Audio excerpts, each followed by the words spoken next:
If you've ever lived through a moment when everything seemed lost, when the world around you was crumbling while you tried to hold on to faith, then this story will speak deeply to your heart. Like, comment, and share if you still believe that hope can rise from the improbable. This is the journey of a young man who carried a storm inside his chest and still chose to keep walking. In the 1950s Buenos Aires, the air smelled of iron and coal smoke.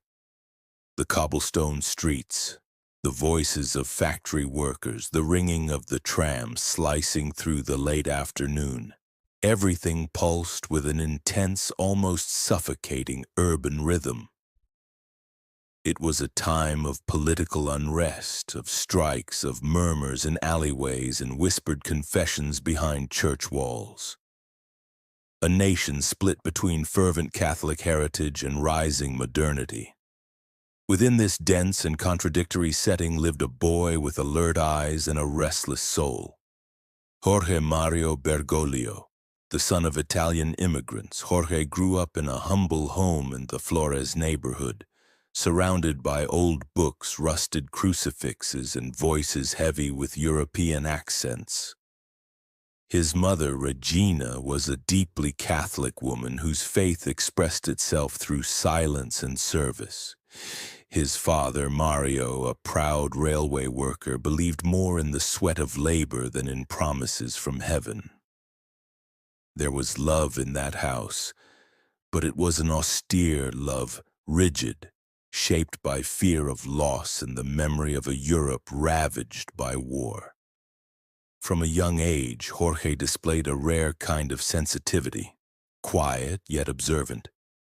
He collected phrases he heard at Mass and wrote them down on scraps of paper that he hid among the books on the shelf. By the age of 12, he had already read St. Augustine, though he didn't yet fully grasp the weight of those words. He wasn't the kind of child who stood out for athletic feats or popular charm. His strength was in his gaze, a gaze that listened. But inside him a silent conflict was growing. From an early age, Jorge felt a calling. He couldn't name it. He didn't know if it was God or just a strange emptiness in his chest. What he did know was that whenever he stepped into an empty church, he felt whole, as if the world outside, the strikes, the shouting, the fear, fell silent for a moment. One muggy spring afternoon, Jorge stepped into San Jose de Flores church just to escape the heat and chaos. He sat in silence. An elderly priest with kind eyes approached. Somehow, without knowing exactly how, Jorge was led to the confessional. And there, between shadows and whispers, something happened that would alter the course of his life. Listening to that priest, not speaking of sin but of mercy, something within him ignited with an almost unbearable force. In that instant, Jorge understood that the emptiness he carried wasn't pain. It was a calling. But answering that calling meant rupture. It meant disappointing his father, abandoning the scientific career he had longed for, giving up the possibility of a future with Amalia, the young woman he exchanged glances with at parish parties. And above all, it meant accepting that his life was no longer his own. It was in that moment between doubt and faith that Jorge's true journey began. A journey that would lead him through pain, renunciation, compassion, and power. But there in that small church, he was just a boy saying yes to something he didn't yet fully understand. Can you imagine what it would be like to choose between the love of your life and the love for all lives? This is just the first heartbeat of a story that will shake your soul. Want to know how Jorge will face the dilemmas between faith and reason, between the heart and duty? Then take a deep breath and get ready to follow this to the very end. In the years that followed that first yes, Jorge was not instantly transformed into a symbol of faith or a spiritual leader. What came was a long journey. He entered the Jesuit seminary in Buenos Aires with a divided heart, part still grieving the life he had left behind, part yearning to understand the weight of the calling he had received. Life within the seminary was anything but romantic. He woke before sunrise, spent hours in silence, and faced the harsh demands of discipline and study. But for Jorge, each trial had meaning. It was as if with every sacrifice he was chiseling something within himself that he still could not fully name. And it was in that environment of rigor and contemplation that not only the priest but the man began to take shape. Jorge immersed himself in the studies of philosophy, literature, and theology. He read voraciously, not to pass exams but to understand the human soul. Between the texts of Thomas Aquinas and Dostoevsky, he found mirrors of his own anguish. He was a brilliant student, yet solitary. While his peers joked and planned trips, Jorge preferred walking alone in the gardens, reflecting on God's silence in the face of human suffering. It was also during this time that his health failed him for the first time. At the age of 21, a serious lung infection sent him to the hospital. The diagnosis was grim. Part of his right lung would need to be removed. During the days he hovered between life and death, Jorge faced more than just physical pain.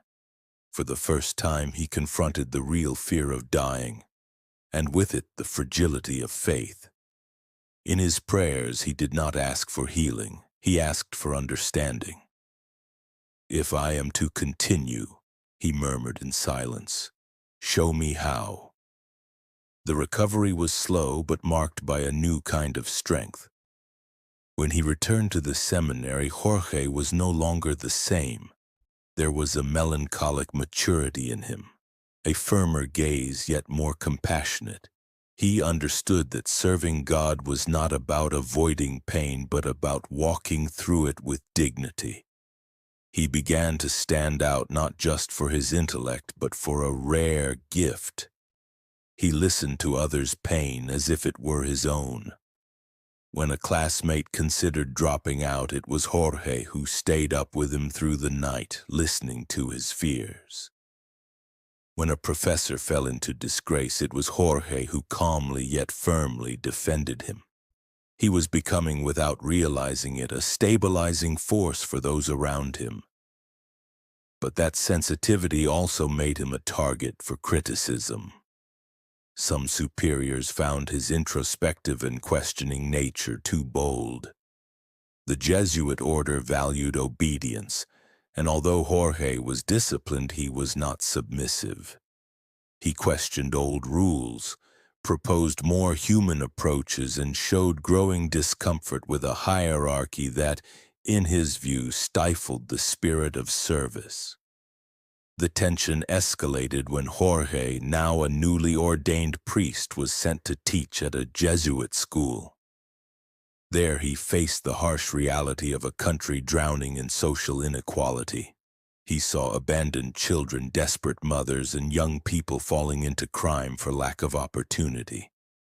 And it was in that setting that a new spark was lit: indignation. Jorge didn't want to simply comfort.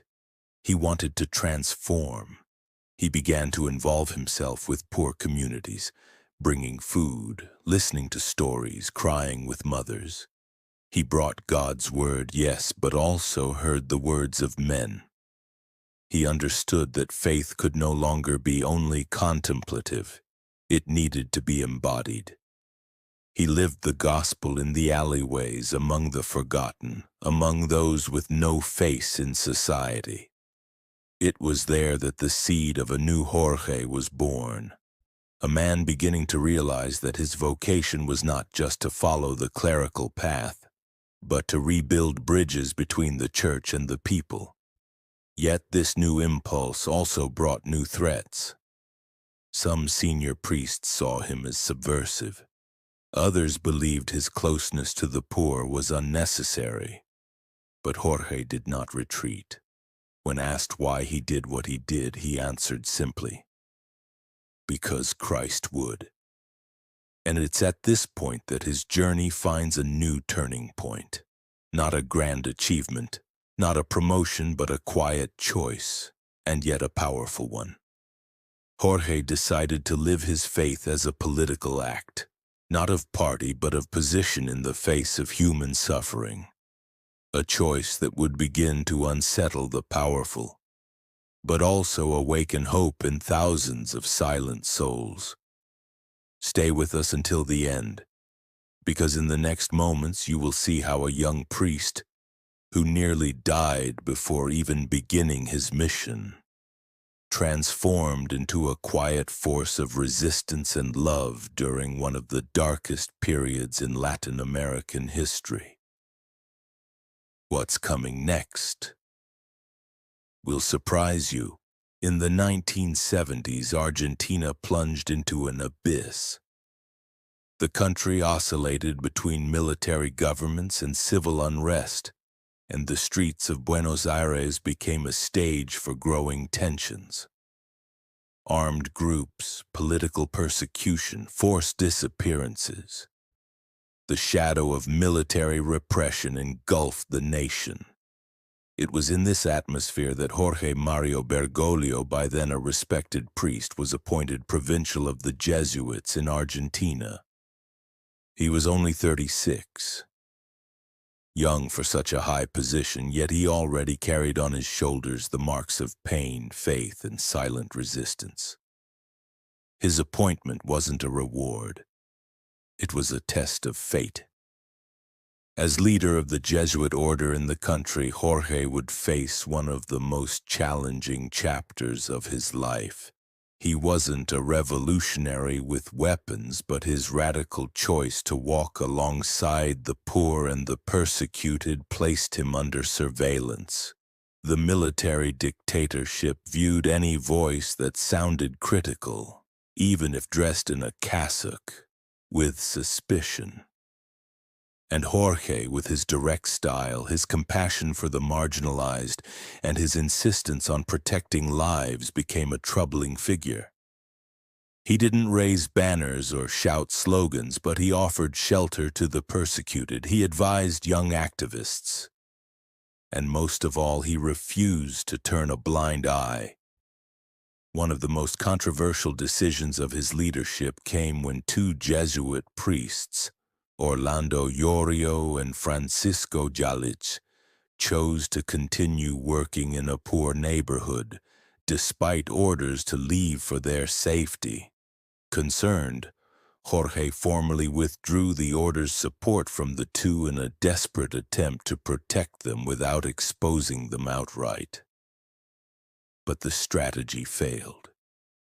Days later, the priests were kidnapped by the regime. They were tortured for 5 months, and when they were finally released, the question lingered: had Bergoglio betrayed them? The accusation echoed for years, in newspapers, church corridors, and the pages of history. But the truth, as always, was more complex than headlines and rushed judgments. What few knew was that behind the scenes, Jorge had mobilized every possible effort to free them. He contacted influential people, discreetly pressured church members complicit with the dictatorship, and interceded with high-ranking military officials. He risked his own life. In secret, he visited political prisoners. He brought clothes, food, spiritual comfort. He knew a misplaced word could mean death, his or someone else's. And yet, he acted, always in the shadows, always protecting. The wounds from that period deeply marked his soul.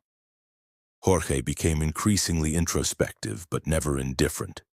He prayed compulsively as if seeking in the repetition of prayers an explanation for the chaos. He began to write thoughts in small notebooks reflecting on God's silence in the face of injustice. It was his way of resisting, not with weapons but with prayer, listening and quiet action. A priest among monsters trying to save what was left of humanity. Those years left scars not only on him but on the Argentine church itself. Many ecclesiastical leaders remained silent or became complicit with the military. Jorge, however, chose the middle path, the most dangerous one.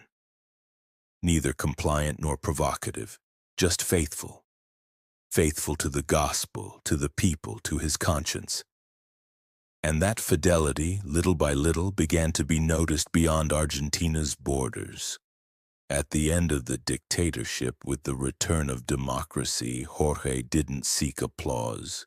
He didn't write books. He didn't go to the press to tell his version. He preferred to keep serving.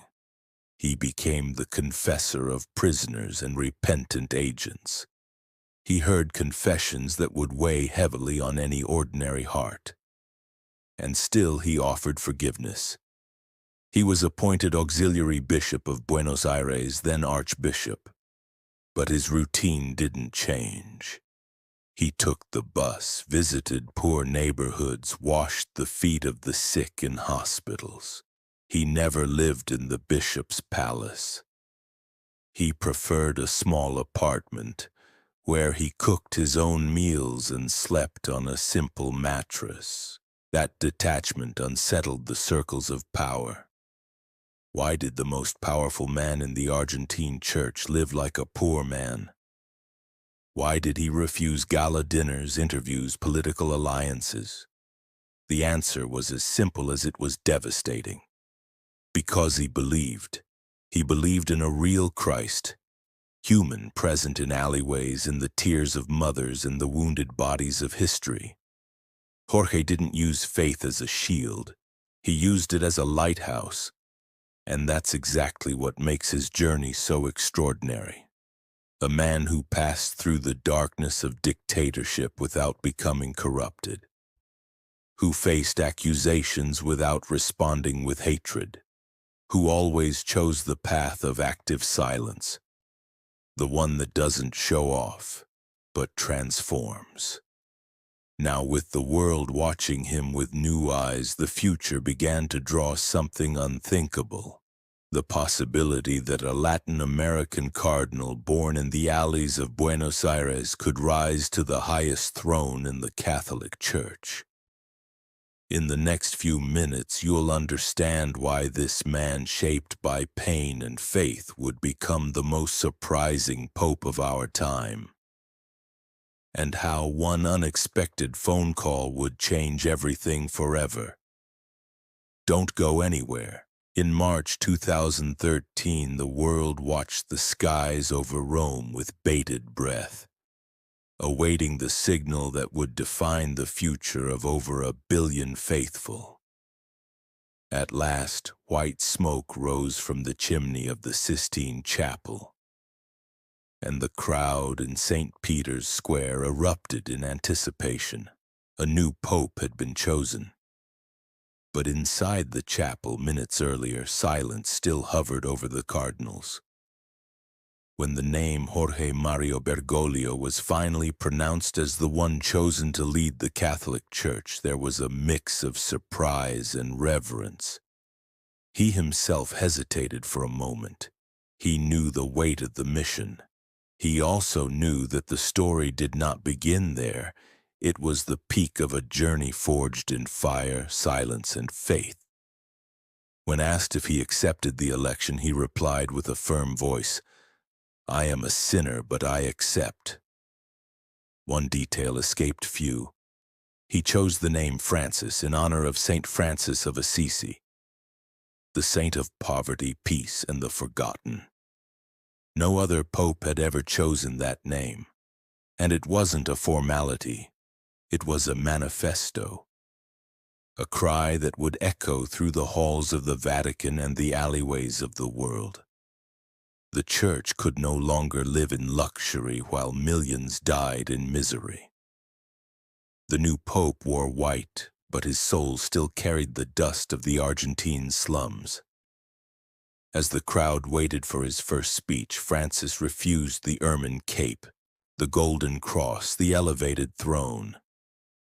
He chose instead a simple iron cross, a modest ring, and made a request that moved the world.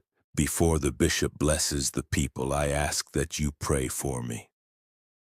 Absolute silence. Millions of people across every continent praying for a man who just moments before had been virtually unknown to the general public, and who now became the symbol of something new, of a church that knelt to wash feet, not to be served.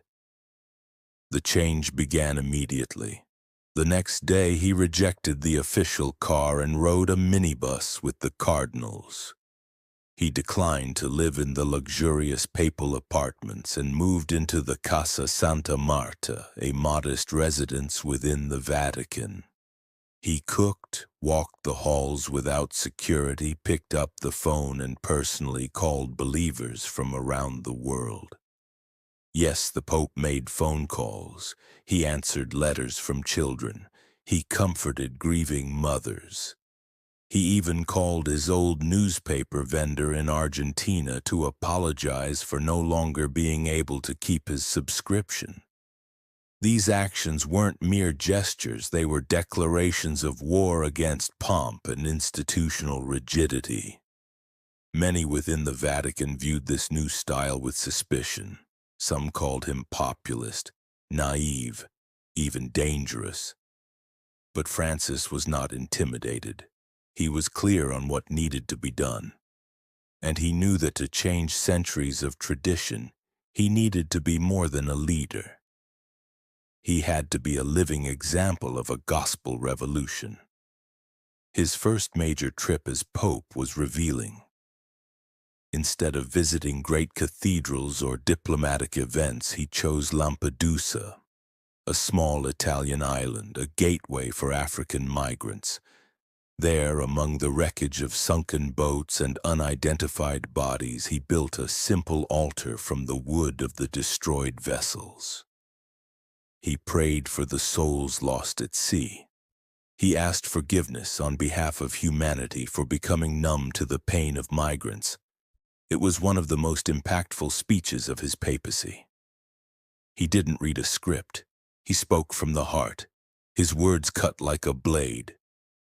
We have lost the sense of pain. We have forgotten how to weep. Upon returning, he began a series of reforms within the Vatican. He created a council of cardinals from different continents. He launched investigations into corruption within the Vatican Bank. He invited leaders of other religions for historic meetings. But perhaps his most revolutionary move was pastoral. He opened the doors of the church to those who had always been on the margins. Homosexuals, divorcees, single mothers, atheists, all were received with dignity. It wasn't a change in doctrine, but in posture. A return to the essence of the gospel. Who am I to judge? He asked when questioned about gay priests. That simple, powerful phrase echoed around the world. Conservatives were alarmed, but Francis held firm. He knew he was facing internal resistance, suspicious glances, and silent campaigns. Still, he kept smiling, moving with the lightness of someone who trusts in something greater. Behind the scenes, he faced attacks, false dossiers, and attempts to sabotage him. But none of it made him retreat. To him, the papacy was not a throne. It was a cross, and he carried it with dignity. One of the most symbolic episodes took place on Holy Thursday. Instead of celebrating Mass in St. Peter's Basilica, he went to a juvenile prison. He washed the feet of young inmates, among them Muslims, women, and foreigners. One of them wept in disbelief. "The Pope is washing my feet," he repeated. It was the living embodiment of borderless love.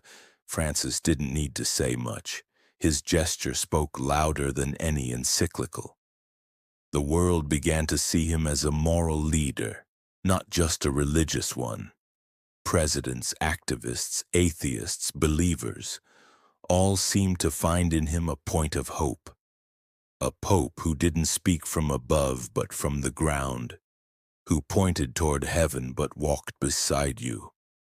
A shepherd who knew the smell of the sheep, as he himself would say.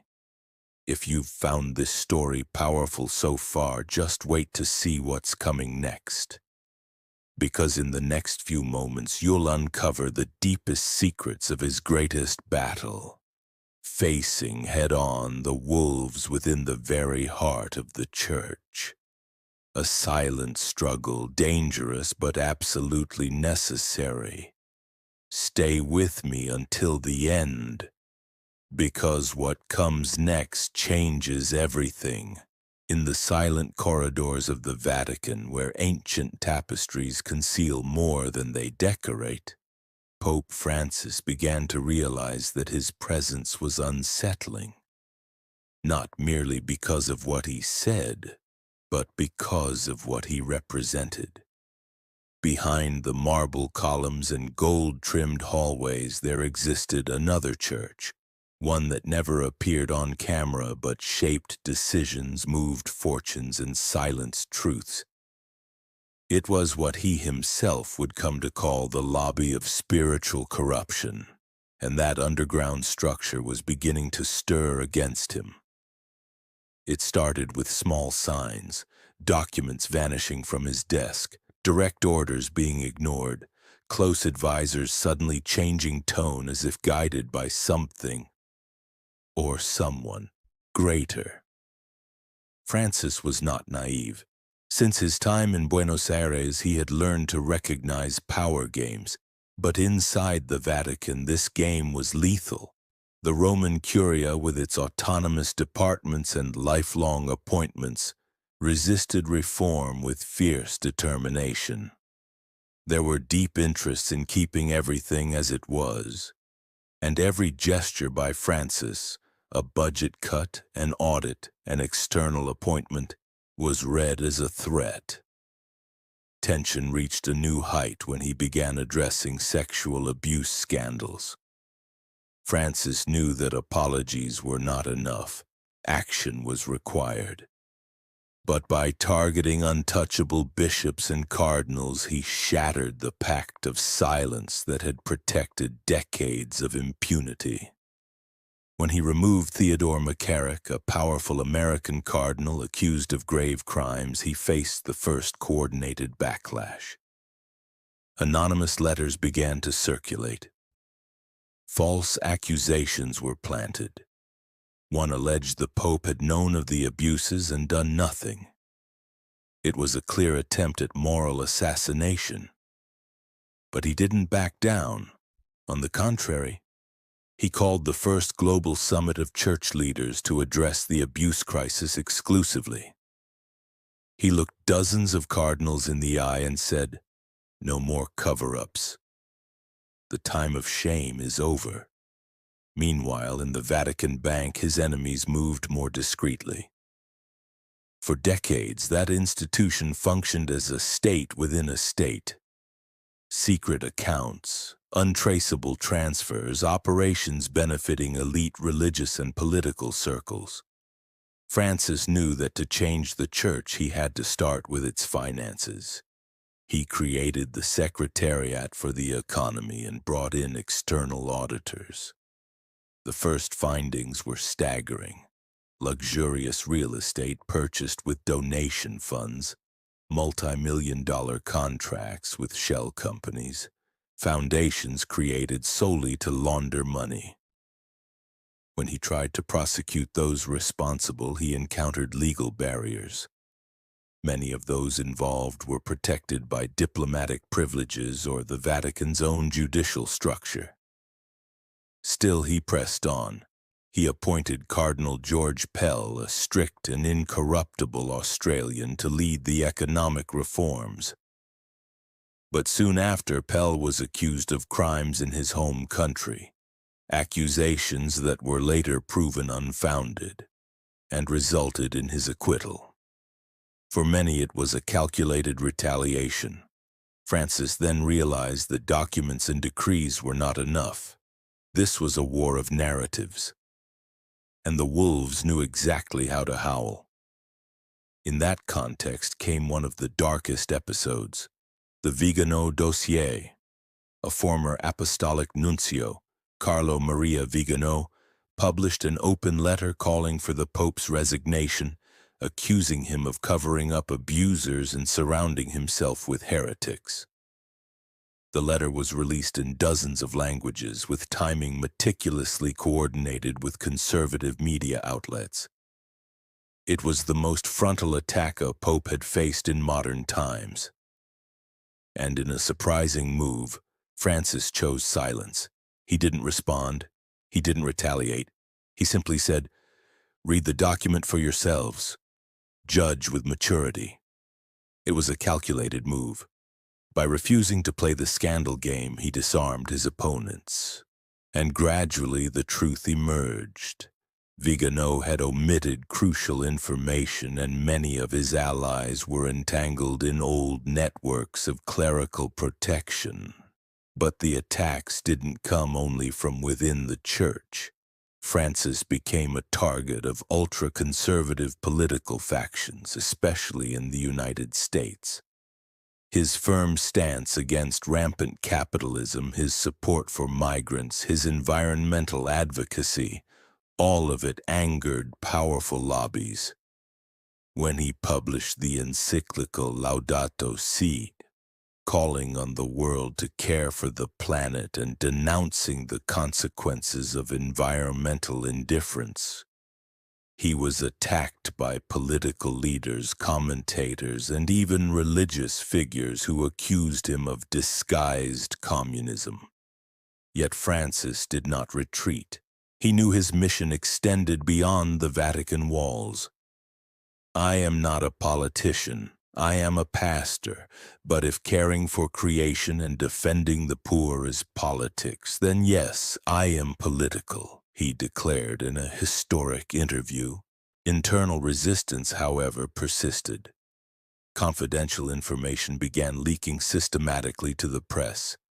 Emails, recordings, drafts of documents, all intended to undermine his credibility. Journalists began calling it Vatileaks 2.0. Francis knew he was being watched, but he also knew the eyes of the world were upon him. And it was at that moment that he made one of the most difficult decisions of his papacy: to reform the Roman Curia itself. Something no pope had ever managed to complete. He reduced departments, imposed term limits, and demanded transparency in every administrative process. The resistance was fierce. But little by little, the structures began to crack. If this story has held your attention until now, it's because we're reaching the most tense moment of the journey. In the next few moments, you'll discover the behind-the-scenes truth of the night when Francis, alone in his cell at Casa Santa Marta, hand-wrote a letter that could have changed everything. His resignation, a decision never before revealed to the public until now. So don't go anywhere. What comes next is simply breathtaking.